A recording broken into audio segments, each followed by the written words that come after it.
may konting kabastusan yung resolution because I saw, assuming correct, I don't like making assumptions, pero assuming correct yung sinabi ni Senator Lacson that he will clarify ang point niya pag na-exhaust na lahat ng legal remedies. First and foremost, we've said that paulit-ulit-ulit. Para na kaming sirang plaka. Di ba? Na paulit-ulit that senators, just like any individual, can exhaust and should be given the ability to exhaust all legal remedies. And then pag na-exhaust lahat, then of course we will surrender them. Usually the senators themselves surrender themselves and we will assist. Put it like this, kung meron tayong hearing, pinipilit namin kayong ilagay yung source nyo. And then we held you in contempt. Tapos kayo'y kinustody ng editor nyo. At sinabi ng editor, hindi, merong karapatan ang reporter, wag sabihin kung sino source niya. What will you do? You'll go to court.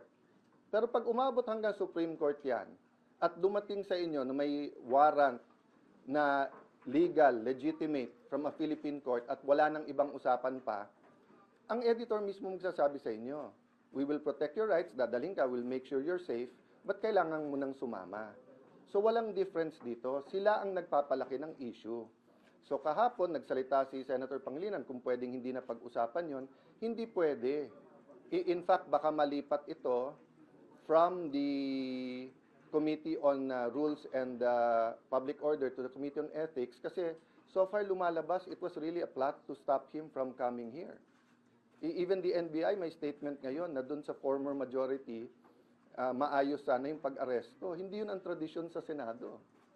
So although the Senate President said his piece yesterday, so far, ang sinasabi ng dating Sergeant at Arms at ng NBI Director is that nakita niya yung warrant at coordinated sa kanya.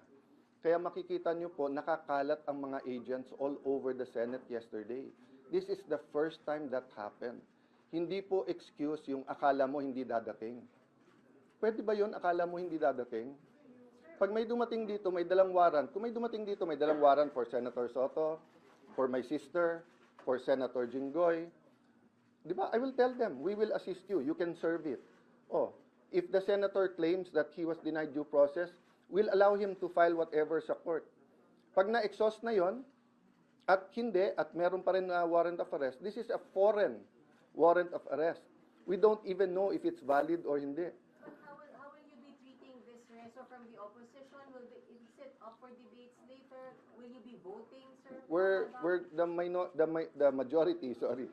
The new majority, I'm so used to calling ourselves the minority, will meet on it. But even if 24 signed, that doesn't mean we will agenda it right away.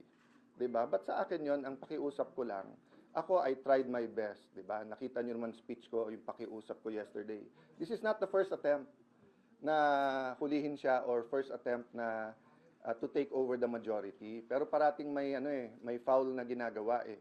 Hindi na statesman's-like eh, di ba? They could have asked us, they could have saw us, the five, and asked, ano bang plano? They could talk to us. They could talk to Senator Bato. Nandiyan siya. Hanggang gabi, nandito kami. Hindi nga natutulog yung tao. Magpa-file ka ng resolution. Di ba? Ano yan?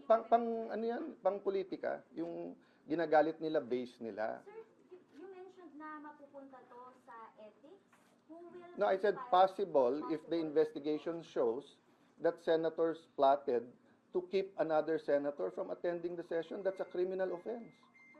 Diba? I agree with everyone who's saying na mabigat ang hinaharap natin sa ekonomiya natin. Inflation is so high, farmers, logistics, lahat ng transport, hindi lang to tricycle, taxi, jeepney, bus drivers, including yung mga naghahatid ng pagkain to pati yung mga multinational na it's not easy to import, let's say, medicine, then get it to all the islands of the Philippines. Doble, triple yung logistics mo noon dahil gasolina o crudo or ano din ang gamit ng mga vapor. Tapos yung diesel din ang gamit ng mga truck. So we want to shift to that.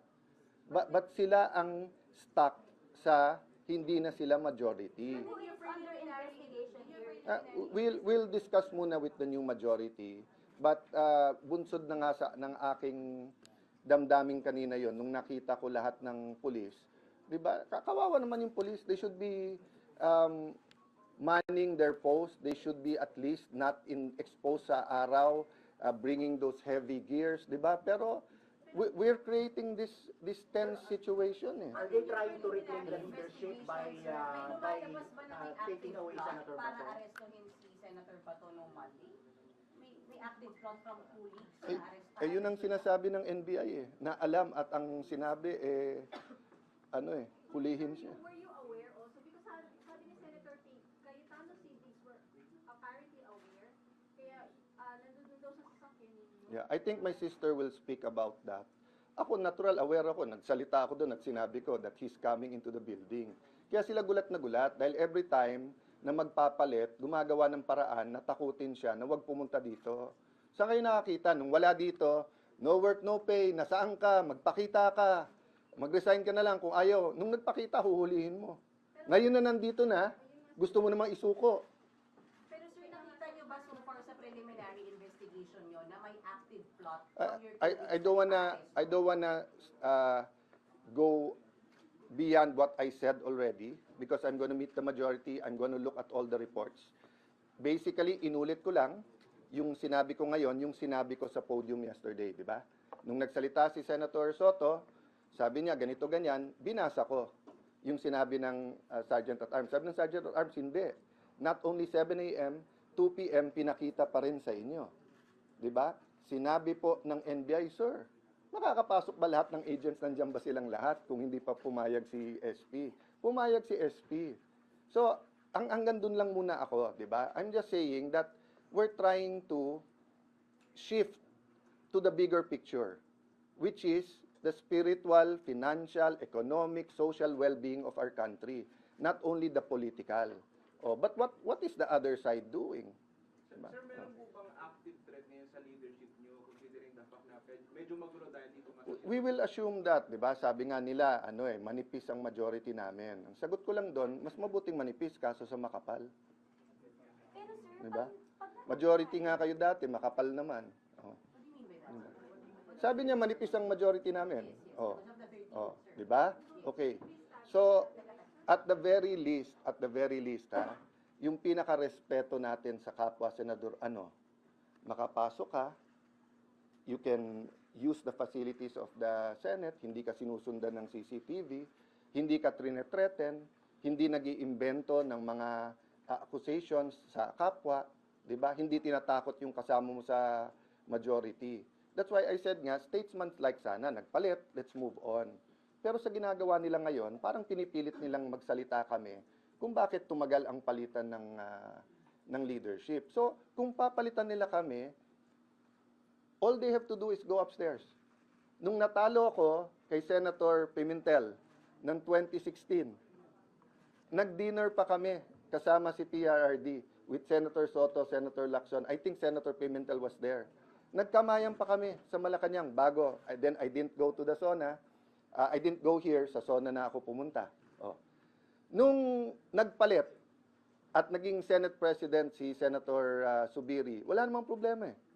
Nung umakyat kami ni Senator Escudero, pinakita sa kanya, mga boss, may pirmahan. Yakapan pa kami. Siyempre may konting sinong bumaliktad, sinong ganon. But yun, private lang yun. Diba? So, nung pumalit si Senator Soto, ang umakyat napaka-close pa sa amin. Umakyat kay Senator Cheese. O siya pa nag-oath eh. Oh. So, before the break, alam nila may hawak akong 14. Hindi dapat ako. It was someone else. Oh. Anong ginawa nila? May ginawa sila. Para hindi kami umabot ng 14. Oh. So, ngayon, choice nila kasi hindi namin sila atrasan eh. Pero sana isipin nila yung mga pulis na sa labas. Sana isipin nila yung oras nyo sa news. Would you rather be reporting on inflation, on tourism, on gas prices, diba, on education, on the super El Nino? Or would you rather keep talking about Bato? Diba? Wala naman sine si Bato eh. Hindi naman box office yung kay Bato. So may legal issue. So let the court decide. Can't we move on from that? Sir, categorical, Diba? what will you do with the resolution ng minority? Will you allow it to be taken up later? We're meeting right after with the acting majority leader. Pero sir, meron bang threat sa leadership niyo? There's always a threat. Kaya lalo ngayon na mainit ang politika, and I'm ready at any time. I didn't ask for this. If natuloy yung ating palit ng leadership bago nung break, hindi ako ang Senate President. Kung hindi ako tumulong kay Senator Cheese, hindi din. I don't want to discuss na yung each and every member nga. Kasi nga, let's face it, di ba? 24 lang kami. We have to work with each other. And the problems facing our country doesn't have political colors. Yung 7% inflation ba, kulay green ba yon, or kulay yellow, or kulay red? Hindi. Di ba? Pag yung tao walang mabiling gamot, yung DOH, siguro yon, trabaho muna. Mag-resign na si Secretary Herbosa. Nangako siya dito during the budget hearings, wala nang delay. Di ba? Ang City of Taguig nakabili ng flu vaccines. Binabakunahan na, mahigit 100,000 ang aming ang aming senior citizens. Bakit ang DOH huli na naman? Di ba may southern at northern hemisphere pagdating sa flu shots, patapos na yung isang hemisphere, papunta na dun sa kabila. Hindi pa tayo nakakabili. Masasabi mo ba sa senior citizen na nagka-flu, tapos nagka-pneumonia, namatay? Nasasabi mo ba, sorry, kasi we failed sa bidding. Di ba, guys?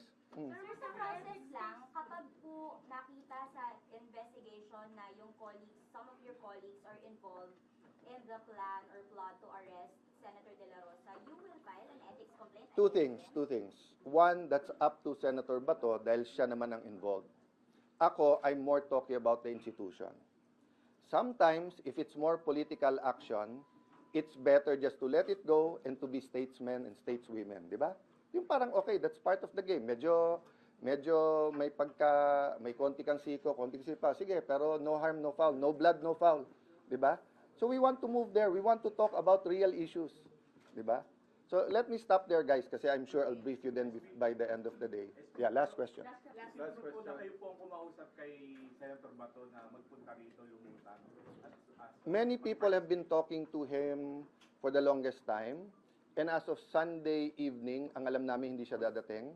Pero nagkausap kami ng Monday morning, then he told me that he's around. And then we made the arrangement for him to get here. And that's obvious because nung nagsalita ako, di ba? Sabi ko, we have 13 and Senator De La Rosa will come in. That's why nagulat ako nung pumasok na humihingal, tumatakbo. Kasi sabi ko, you don't have to come in dramatically. Yung pala, hinahabol na ng mga ahente ng NBI. Let me stop there, guys. I just have to do some work. Tapos, yeah. Senator Pia will speak about it, but I will tell you everything because there's no crime. Di ba? Ang mag-hitch ba ng ride ngayon, bawal na? But the van is yours. I don't want to preempt yung speech ni Senator Pia, but later on we'll answer all